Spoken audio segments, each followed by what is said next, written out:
إن الحمد لله نحمده ونستعينه ونستغفره ونعوذ بالله من شرور أنفسنا ومن سيئات أعمالنا من يهده الله فلا مضل له ومن يضلل فلا هادي له وأشهد أن لا إله إلا الله وحده لا شريك له وأشهد أن محمدًا عبده ورسوله يا أيها الذين آمنوا اتقوا الله حق تقاته ولا تموتن إلا وأنتم مسلمون يا أيها الناس اتقوا ربكم الذي خلقكم من نفس واحدة وخلق منها زوجها وبث منهما رجالا كثيرا ونساء واتقوا الله الذي تساءلون به والأرحام إن الله كان عليكم رقيبا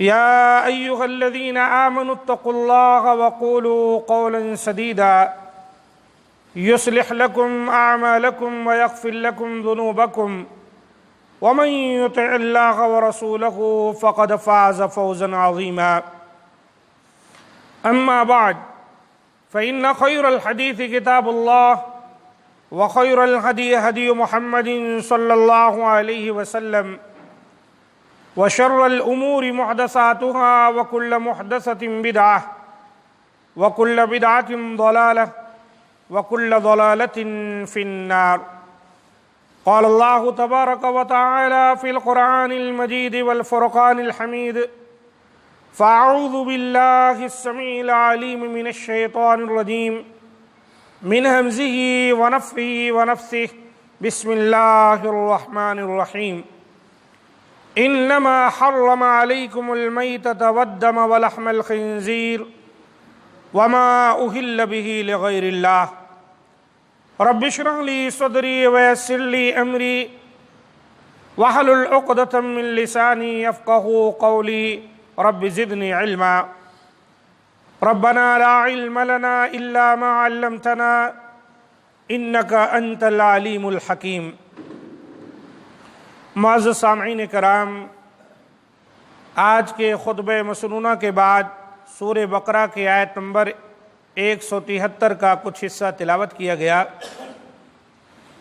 اس آیت مبارکہ کے اندر اللہ تعالی کا ارشاد ہے انما حرم علیکم المیتۃ والدم ولحم الخنزیر، کہ اے مسلمانوں، بے شک اس اللہ نے تم پر حرام کر دیا ہے مردہ جانور، بہا ہوا خون، ولحم الخنزیر، سور کا گوشت، وما اہل بہ لغیر اللہ، اور ہر وہ جانور جس پر اللہ کے سوا دوسروں کا نام پکارا گیا ہو۔ اس سے یہ بات معلوم ہوئی کہ جانور اللہ کے نام پر ہی ذبح کیا جائے گا، غیر اللہ کے نام پر جانور ذبح کرنا حرام ہے۔ کسی آستانے پر لے جانا، کسی کے تقرب کے لیے، کسی سے اس کا توسط جوڑنا، کسی قبر پر، کسی مزار پر لے جانا، کسی دن کو خاص کرنا کسی کے نسبت سے، یہ تمام چیزیں حرام ہیں۔ وہ شخص ملعون ہے جو غیر اللہ کے لیے جانور ذبح کرتا ہے۔ آپ صلی اللہ علیہ وآلہ وسلم کا ارشاد گرامی ہے لعن اللہ من ذبح لغیر اللہ، اللہ تعالیٰ کی لعنت ہو اس شخص پر جس نے غیر اللہ کے لیے جانور ذبح کیا۔ مسلم شریف کی 1978 نمبر کی حدیث ہے۔ اس سے یہ بات معلوم ہوئی کہ قربانی کا جانور ذبح کرتے ہوئے ان دو باتوں کا خاص خیال رکھنا ہے۔ ایک تو یہ کہ نیت میں اخلاص ہو اور اس قربانی کے ذریعے محض اللہ تعالیٰ کی رضا کا حاصل کرنا مقصود ہو۔ دوسری یہ کہ جانور کو اللہ تعالیٰ کے نام پر ہی ذبح کیا جائے، غیر اللہ کے نام پر ذبح نہ کیا جائے۔ یہاں ایک نقطہ یاد رکھیں، کچھ لوگ اعتراض کرتے ہیں کہ اپنا نام لے کر آپ بھی غیر اللہ کے نام پر ذبح کر دیتے ہیں، تو بات ایسی نہیں۔ اللہ کے نام سے ذبح کیا جاتا ہے، ہماری طرف سے ذبح کیا جاتا ہے، اجر و ثواب کے لیے ہم قربانی کرتے ہیں، لیکن نام تو اللہ کا ہوتا ہے۔ اور دوسری جگہ جو قربانیاں ہوتی ہیں وہاں نسبت گرچہ کہ اللہ کے نام پر ذبح کرتے ہوں گے، لیکن نسبت کبھی خواجہ غریب نواز، تو کبھی عبد القادر جیلانی، تو کبھی کوئی قبر، تو کبھی کوئی خانقاہ، تو کبھی کوئی قبہ، یہ تمام کی نسبت رہتی ہے۔ اس اعتبار سے یہ قربانی نہیں ہوگی، یہ حرام ہے۔ نبی صلی اللہ علیہ وسلم کا فرمان ہے کہ جس نے غیر اللہ کے لیے ذبح کیا اس پر اللہ تعالیٰ کی لعنت برستی۔ اس لیے ہم تمام کو قربانی کرتے وقت ان تمام باتوں کا خیال کرنا چاہیے۔ اللہ تعالیٰ نے قرآن مجید کے اندر اسی کا ذکر بھی کیا ہے کہ فَصَلِّ لِرَبِّكَ وَانْحَرْ، اے نبی پس آپ نماز اور قربانی اپنے رب کے لیے کیجیے۔ فَصَلِّ لِرَبِّكَ، اپنے رب کے لیے نماز بھی پڑھے اور قربانی کرے۔ اور وہ آیت مبارکہ کہ قُلْ إِنَّ صَلَاتِي وَنُسُكِي وَمَحْيَايَ وَمَمَاتِي لِلَّهِ، اے نبی کہیے میری نماز، میری قربانی، میرا جینا، میرا مرنا للہ، اللہ کے لیے ہے، جو کہ سارے جہاں کا پروردگار ہے، اس کا کوئی شریک نہیں۔ لہذا ان باتوں کا خیال کرنا چاہیے۔ قربانی کے سلسلے میں کچھ باتیں ذہن نشین کر لیں کہ جس کے پاس استطاعت ہے اس کو قربانی کرنی چاہیے، یہ سنت مؤکدہ ہے۔ اللہ کے رسول کا فرمان ہے من وجد ساعة لأن يضحي فلم يضحي فلا يحضر مصلانا، جو شخص استطاعت کے باوجود قربانی نہیں کرتا وہ ہماری عیدگاہ میں نہ آئے۔ رواہ الحاکم وحسنہ الالبانی فی صحیح الترغیب والترغیب 1087 پر۔ اسی طرح آپ صلی اللہ علیہ وسلم نے عرفات میں ارشاد فرمایا تھا یا ایھا الناس ان علی کل اہل بیت فی کل عام اضحیہ، اے لوگو بے شک ہر گھر والوں پر ہر سال ایک قربانی ضروری ہے۔ ابو داؤد کی 2788، ترمذی کی 1518، ابن ماجہ کی 3125 نمبر کی حدیث ہے وصححہ الالبانی۔ لہذا اگر استطاعت ہو تو قربانی نہیں چھوڑنی چاہیے اور اس سلسلے میں کوتاہی نہیں کرنی چاہیے۔ قربانی کے سلسلے میں اور جو باتیں ہمیں ذہن نشین کرنی ہے وہ یہ ہے کہ قربانی عید کی نماز سے پہلے نہیں کی جا سکتی، عید کی نماز کے بعد قربانی کرنی ہے، اور 13 ذی الحجہ کی شام تک قربانی کر سکتے ہیں، یعنی عصر کے بعد تک۔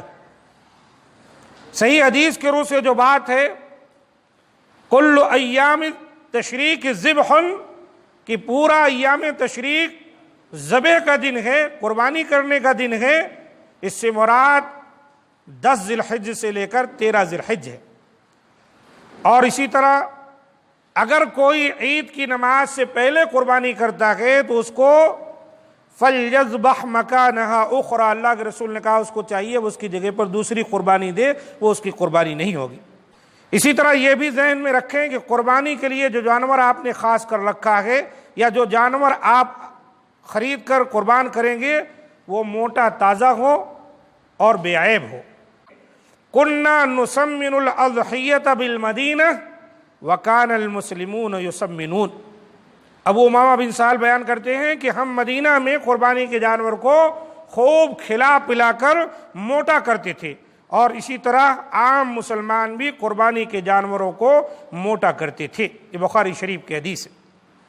اس لیے جانور کو پہلے خرید کے لانا، کھلانا پلانا، موٹا تازہ کرنا، فربا کرنا یہ سنت ہے، لیکن کوئی وجہ ہے جیسے کورونا کے معاملات چل رہے ہیں، اگر ایسا نہیں کر سکے تو کوئی حرج بھی نہیں۔ اور اسی طرح کچھ ایسے عیوب ہیں کہ اگر یہ عیب کسی قربانی کے جانور میں موجود ہے تو ہم اس کو ذبح نہیں کر سکتے۔ اللہ کے رسول صلی اللہ علیہ وسلم نے 4 باتیں ذکر کی، 4 لا تجوز فی الاضاحی، العوراء بین عورها، والمریضة بین مرضها، والعرجاء بین ضلعها، والکثیر التی لا تنقی۔ قربانیوں میں 4 قسم کے جانور جائز نہیں۔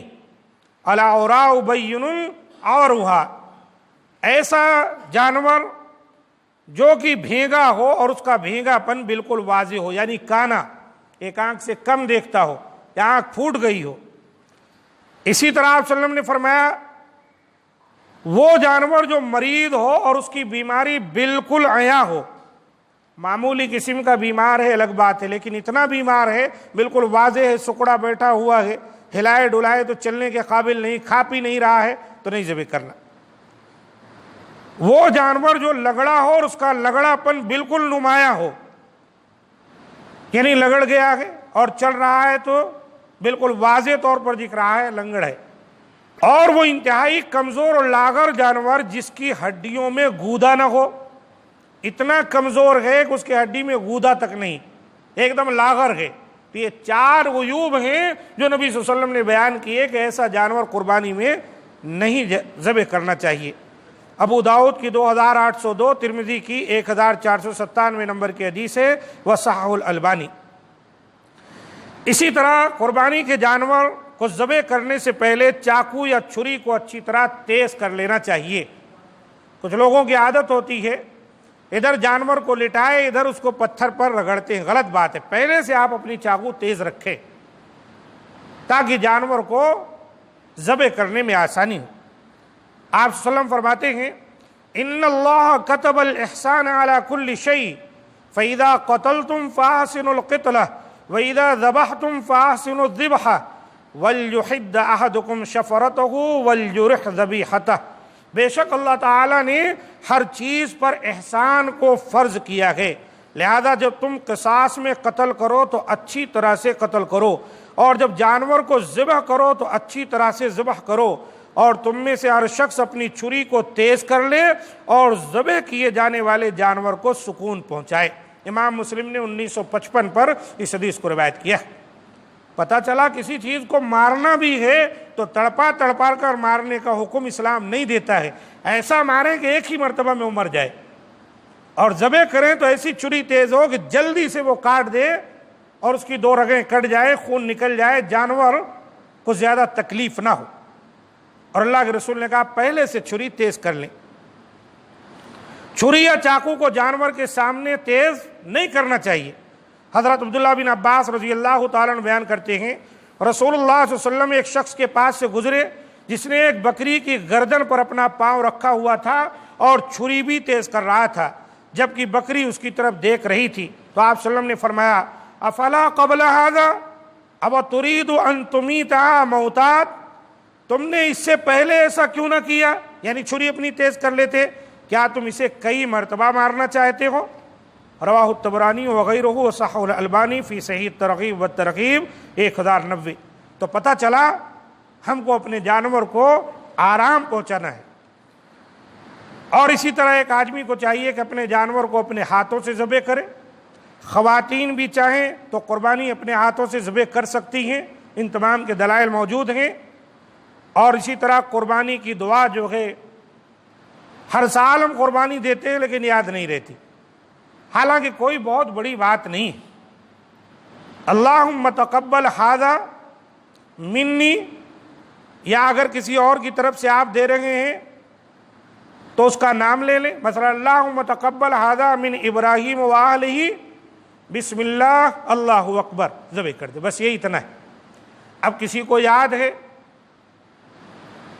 انی وجہت وجہی للذی فطر السماوات، پوری دعا، کوئی بات نہیں، کوئی آہستہ آہستہ دعا پڑھتا رہے قربانی کے جانور کے ذبح کرنے سے پہلے، اور عین وقت میں بسم اللہ اللہ اکبر کہہ کے اللہم تقبل ھذا من کہہ کے اس کا نام لے لے، منی کہہ لے اگر وہ اکیلا ہے، الحمدللہ اس طرح قربانی اس کی ہو جائے۔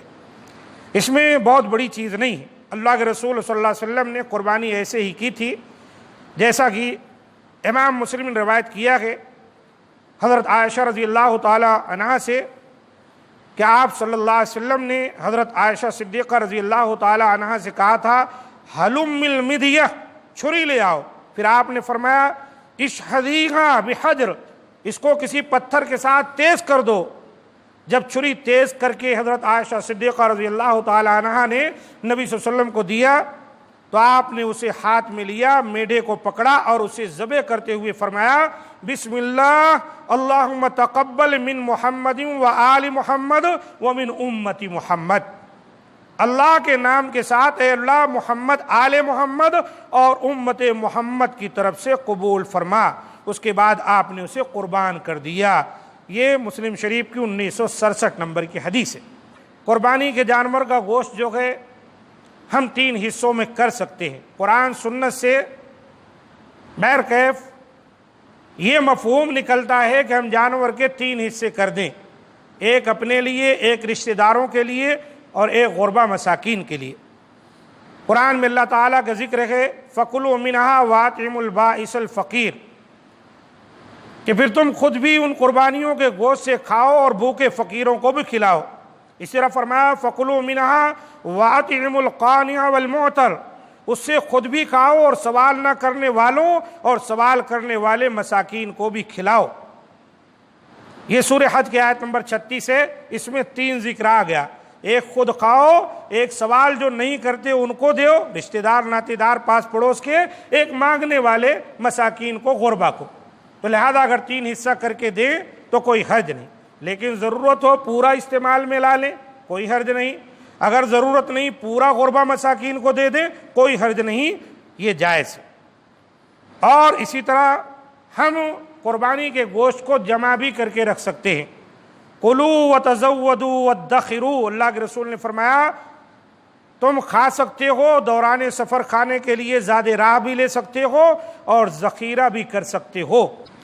لہذا ہم کو اور آپ کو چاہیے کہ آپ صلی اللہ علیہ وسلم کے جو فرامین ہیں اس کے مطابق ہم قربانی کریں، اور ساتھ ساتھ صفائی اور ستھرائی کا بھی بہت زیادہ لحاظ رکھنا چاہیے۔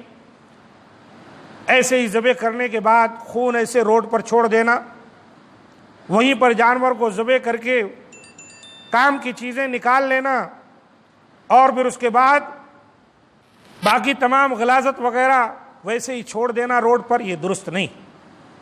آپ اندر اگر ممکن ہے تو ذبح کریں، اور جو کچھ کچرا ہے اس کو ایک پولیتھین میں ڈالیں اور سکون سے اس کو کسی بلدیہ کے ڈرم میں، کچرے کے کنڈی میں رکھ دیں تاکہ بآسانی اس کو اٹھا لے جائیں وہ لوگ۔ کورونا کا بھی خدشہ ہے، لہذا جانور کو خرید کر اچھی طرح صاف کر لینا، نہلا لینا، یا قربانی سے پہلے کم سے کم اس کو نہلا دھلا لینا، اور پھر اس کے بعد اس کو ذبح کر کے احتیاط سے قصاب وغیرہ یا خود احتیاط سے اس کو ذبح کرنا تاکہ کسی قسم کی بیماری آپ کو یا دیگر لوگوں تک نہ پہنچے، اس میں بھی کوئی حرج نہیں۔ احتیاط بھی اسلام ہمیں اور آپ کو سکھلاتا ہے۔